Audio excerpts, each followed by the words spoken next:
Desert Southwest. Well, good morning, everyone. Thanks for joining us here on Sunrise. Joey has the morning off, but I am going to take care of your September 2nd weather. So let's go ahead and start right outside this morning. Courtesy of our friends at Yuma Rehabilitation Hospital, we're taking a live look over Yuma. As you can see, the water tower is very clear this morning and also very cool. When I stepped out this morning around 5:30, I mean, it was just beautiful. The sun was starting to rise. It was just one of the things that I love about the Desert Southwest. But as we take a look right now in Yuma, we are coming in at about 80 degrees, 78 degrees in Blythe, 74 degrees in El Centro. Local radar and satellite right now, everything is very clear, nothing to talk about. But again, that will change. If you did not see my first forecast in the first half of the show, you are going to be excited for what you are going to see in about, I'm going to give it 20 minutes. Yeah, Kelly, I rolled my window down on the way to work. Normally I am blasting the AC, and that temperature change was very obvious. Too bad we don't have Joey to tell, but he'll ask us tomorrow about what we think of the weather. So hopefully the cool will stay. Right. All right, so President Obama heads overseas this afternoon to deal with the ISIS threat and Russia into Ukraine. First stop, the Baltics, where former Soviet countries are concerned they could be next. Yeah, we get the latest on that, plus an overnight U.S. airstrike from NBC's Tracy Potts in Washington. From KYMA Studios, this is News 11 Sunrise, your #1 source for news in the Desert Southwest. All right, well, welcome back. I'm with Isaac Russell, dressed as the dude. Morning. He's representing Movie and a Beer that's coming up this Friday. Why don't you tell us about that? Will do. September 5th, this Friday, the Historic Theater downtown starts at 6 o'clock. It's Next Gen's 5th annual Movie and a Beer, The Big Lebowski, the dude. All proceeds, everything, 100% of everything we raise will go straight to the Yuma Community Food Bank, an organization in dire need in our community. And it's a nice tie-in, too, because September is Hunger Action Month nationwide. That's right. And September 4th, the day right before the movie, is Hunger Action Day. So we're hoping to pack a 1-2 punch. As I said, it's all for the food bank. We ask for a $5 donation, but we're also doing a food collection point. So if you can bring in 5 cans of non-perishable food, we'll let you in the door as well. Wow. Our local sponsors have covered all of our expenses, so everything goes to the food bank. All the prizes that we give away are covered. All sales on beer and White Russians go straight to the food bank. We hope to raise them a lot of money in one day in a real fun way. So with Next Gen, did you reach out to the local businesses to get involved? Yeah, we've partnered over the years with a number of different companies and other charities here in town, and this has sort of become one of our bigger, if not our biggest, marquee event. As you can see on our poster, we have a good 20 local sponsors down here at the bottom. We'd like to thank all of them very much, including KYMA. Thank you for the opportunity to come in this morning and talk about the event. Thanks for coming in. We've got rugs to give away. We've got clothes to give away. We've got about 80 bumper stickers, some mugs. Wow. Yeah, it's a big event. It's a lot of fun. So how long did it take you to plan all of this and get everyone involved? We've been working on it for a couple of months. It's a lot of phone calls. It's a lot of handshakes. It's a lot of knocking on doors and asking people for money. But once you tell them it's for the food bank and that Next Gen's putting it on, they write a check. It's pretty amazing. So do you do a project every year, or is it just the Movie and a Beer? We have about 8 or 9 events year-round. This is one that I've just sort of taken under my wing because it's my favorite movie of all time, and I love working with Mike Ivers over at the food bank. Yeah. So. Well, he loves working with you. So there's happy hour from 6 to 6:45 with White Russians and beer. That's right. And then the movie starts at 7? 7 o'clock, and we add an intermission where we raffle off all of our prizes and pay out the cash prizes for costumes, because if you can come in costume, come in costume. All right, so it's the Big Lebowski this Friday, September 5th, and Isaac will be there dressed as a dude. You won't be able to miss him. And then it's also a costume contest, right? That's right, yeah. A lot of people that come to see this movie when it's screened come in costume, and we have male character, female character, most creative, and then just an overall 1-2 prize for All right, costumes. Isaac, well, thank you so much for joining us this morning. Thank you. We'll be back right after the break. Thanks, Jackie. Labor of Love comes in different forms across the desert Southwest. People celebrated the contributions of workers in our country. For a lot of those in the service industry, it's just like any other day. News 11's Nico Santos reports. I chose to work today. This is, give my other shift leads a day off. On this Labor Day, thousands of employees work to keep you fed and safe. We are here 24 hours a day, every day of the year. Labor Day is officially to honor the contributions of workers in our country, but people who get the day off usually relax and take it easy. Not everyone, however, is as lucky. I'm a father and, husband. We got plans for after work, so it's all good.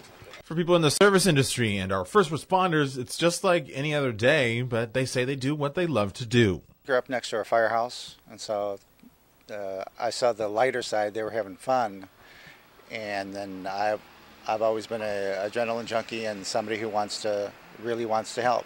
I'm excited to find a job where I want to be at. I've worked at a lot of jobs, and I actually found something that I actually love to do. I love to be here every day. Well, the first Labor Day was created by the Central Labor Union in New York in the late 1800s. And through the years, the nation has given more emphasis to Labor Day as a national holiday, bringing the summer to an unofficial end. Well, hunters from all over flocked to the desert Southwest Monday for the first day of dove hunting season. We spoke to some hunters who traveled hundreds of miles to participate. Businesses across Yuma County welcomed dove hunters for opening day of the season. One hunter traveled more than 100 miles to get a piece of the action. Arizona seems to be a lot cleaner than California. California is getting a little beat up, a little trashy. The place we were hunting today is just beautiful, pristine. The farmers put a lot of nice work into what they do, and the community puts good work in. And I believe the Fish and Game Department must put some good work in too. Meade decided to make his trip a family affair and brought along his nephew for his first experience hunting doves. I took about a whole box of ammo before I started hitting anything, but yeah, they're pretty fast and you gotta lead them a little bit sometimes, but yeah, it's fun, challenging. The Meades aren't the only hunters who visit Yuma to hunt dove annually. A pair of hunters who've traveled to the desert Southwest for more than a dozen years says Yuma has the best dove hunting in the nation, and their trick to a successful day in the field is knowing their location. Yeah, you got to scout your birds, go out, get it here a day or two early, and go out and scout the fields. That way you can see where the birds are flying. Well, paper or plastic, it's a pretty familiar question, but it's facing extinction in the state of California. The state is poised to make history this month by becoming the first to ban plastic bags. NBC's Haley Jackson reports. It's up to California's governor to decide if these bags get sacked. California Governor Jerry Brown has until the end of the month to decide whether to sign the plastic bag ban into law. All right, well, we'll be right back after this, but first, here's a look at what's coming up on today. Good morning. Coming up on a Tuesday here on the show, Al is tracking the threat of severe weather from Texas all the way up to Maine. This a day after storms in the Midwest produced tornadoes and lightning. Also ahead, a mother using the tragic death of her toddler in a sweltering car to try to help other families. Why she says if you think it can happen to you, think again. Then the dramatic rise in bicycle thefts nationwide. Not all of us got a day of rest on the holiday. We hear from those who labored on Labor Day and why they do what they do. And target shooting practice goes wrong, ending with a 7-year-old seriously injured. Today is Tuesday, September 2nd. Sunrise starts right now. And Labor of Love comes in different forms across the desert Southwest. We celebrated the contributions of workers in our country. And for a lot of those in the service industry, it's just like any other day. I chose to work today. This is, give my other shift leads a day off. On this Labor Day, thousands of employees work to keep you fed. September, Arizona Preparedness Month to get people ready for the range of emergencies. Yeah, and News 11 reports that the Arizona Division of Emergency Management has tips on how to get ready for a real emergency. Governor Jan Brewer has declared September Arizona Preparedness Month. There's an opportunity to get out in front of the public, basically, and talk about emergency preparedness and spread the message to plan, prepare, inquire, and inspire. A good place to start is with your local Red Cross chapter. They can let you know of what to be aware of in your area, from evacuation methods to best emergency contacts. I like to tell people it doesn't have to be a large disaster to have an impact on your family. ADEM helps families prepare for all types of unfortunate situations, including power outages and flash flooding. The emergency kit cook-off. It's a fun way to get involved in Preparedness Month. It's inspired by the Prepare Pieces emergency preparedness message, and it's a challenge to the whole community to create simple but yummy recipes from non-perishable ingredients that are potentially found in the 72-hour emergency kit.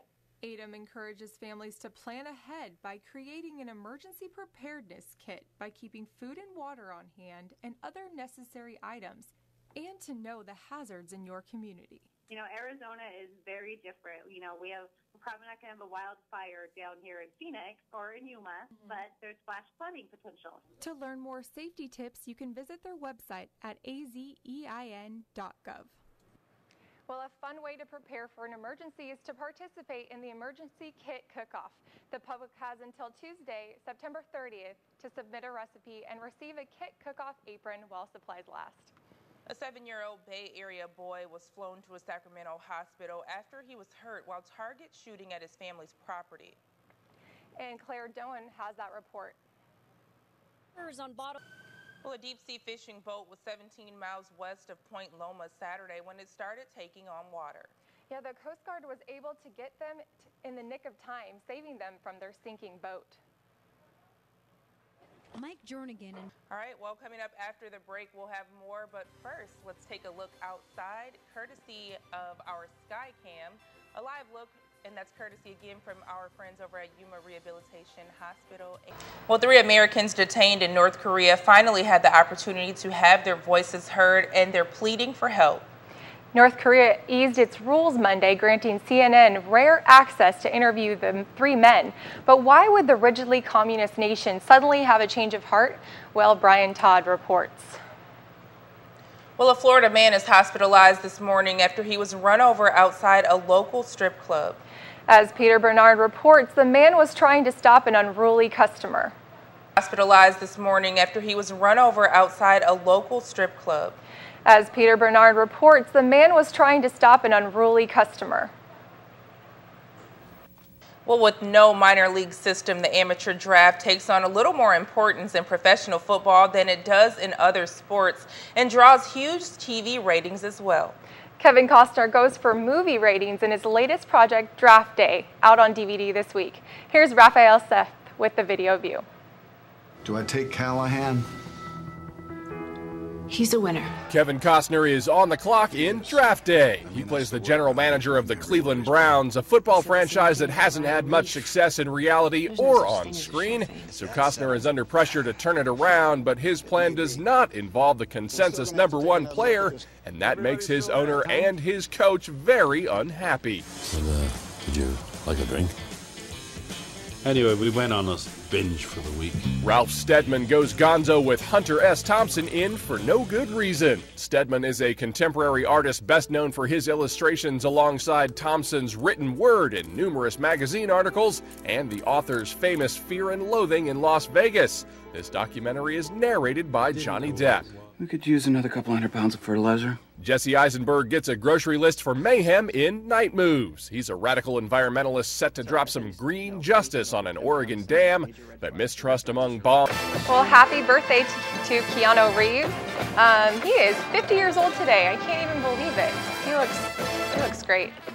All right, we have one local birthday today, Jacob Brody Hoffman. Happy birthday to you. Enjoy your September 2nd. Have some fun outside. It's going to be a nice day.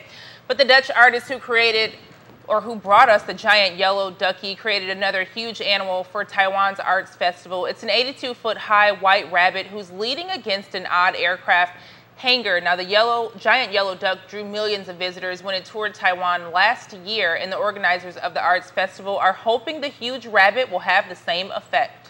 Yeah, the creation is called Moon Rabbit, and it's made from weatherproof paper. It celebrates the Chinese folklore story of a rabbit who's sent to live on a moon as a reward after he proved his selflessness to the gods from the Arts Festival. Will run September 9th to the 14th. All right, have a good day. We'll see you guys tomorrow.